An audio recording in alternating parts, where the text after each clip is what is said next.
Have you ever made a painting and the props that you include with your portraits just take over the entire artwork? Or they look really flat or really fussy or overworked? Well, aside from completely nixing props and not even including them, here's what I do to include props when necessary so that they actually help tell the pet story and enhance the expression of the subject. The secret is pigmented edges. Here's how I do it. All the supplies I'm using in today's video are at paint333.com. Your free supply list includes a painting planner and a cheat sheet for how I finish my paintings with Dorland's wax. So I'm mixing up a nice heavy mix of orange, which is my opera pink plus azo yellow. And I'm going to get a really good heavy mix of that on a really loaded brush. My goal here is to not let the paint dry on the paper before I'm ready for it to. So we kind of want to come in with a nice pool of orange that'll give us time to manipulate it. And I'm going to add water too, because that will just give us more time. More water, more time. So I'm going to go ahead and paint everywhere I see orange on this ball. And then I'm going to plop water in the center, scrub the pigment that I already put on it, and have that pigment run towards the edges of the shapes that I painted with orange. So essentially here we're doing a technique that I call pigmented edges. And this will just help create a more dynamic looking shape that just looks really cool. Just as a cool watercolor technique that makes a shape look more interesting without a lot of effort. So I am lifting some of that pigment off in this highlight of the ball. And then I'm just plopping in water. And that'll push the pigment that's in the shape towards the edges of the shape. And we do have kind of a shadowy area of the ball, so I'm going to load in a little bit more of my opera pink, create a darker orange here at the bottom, and some more of that pink on this edge of this shape. So I'm kind of doing the same thing with this shape of orange, lifting a little bit of that pigment off and dropping in water.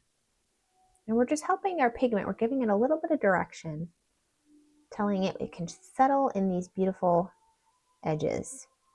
And even if you don't lift and plop in water, when you create a shape that's made with kind of a pool of color, like a really nice, big, wet shape, it will dry a little bit more dynamically than if you had laid on a really thin layer of paint and then it just dried right away.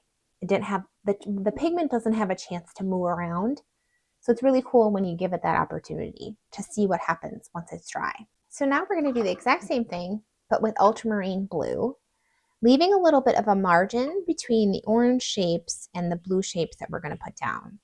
So I'm going to get a heavy mix. It doesn't have to be crazy heavy, but it does have to be a nice loaded brush. So you don't need a ton of pigment. It can be like half pigment, half water. But you want a lot of that in your brush. And I am using a Meeden quill brush because it comes to a really nice fine point, and I'm really hoping, because this isn't dry all the way, that I cannot touch these shapes. So I'm hoping I'll get a really nice thin line without touching. And it's kind of risky, and you don't have to risk it like I am. You could wait until these orange shapes are completely dry. And then you don't even have to worry about it, because if you touch it, it won't matter at all. They won't run together. And I am going to go ahead and drop in water and push this beautiful blue pigment towards the edges, kind of the top and the bottom of the ball. Still trying to be very careful not to touch the orange shapes because those still aren't dry yet. And dropping some water in the middle of this shape. And you can just see how it's pushing the pigment towards the edges of the shape and just making it look so much more interesting. You do have to kind of scrub that pigment beneath the water so it actually lifts up and moves around. Okay, so there's our ball. That was really fun, right? So it might not seem like this is just a suggested prop, but when you do pigmented edged shapes like this, the shape fades into the background but still looks interesting. You can see in these examples of collars that I've done on other pet portraits how I'm just creating the same thing, shapes with pigmented edges, to create that color.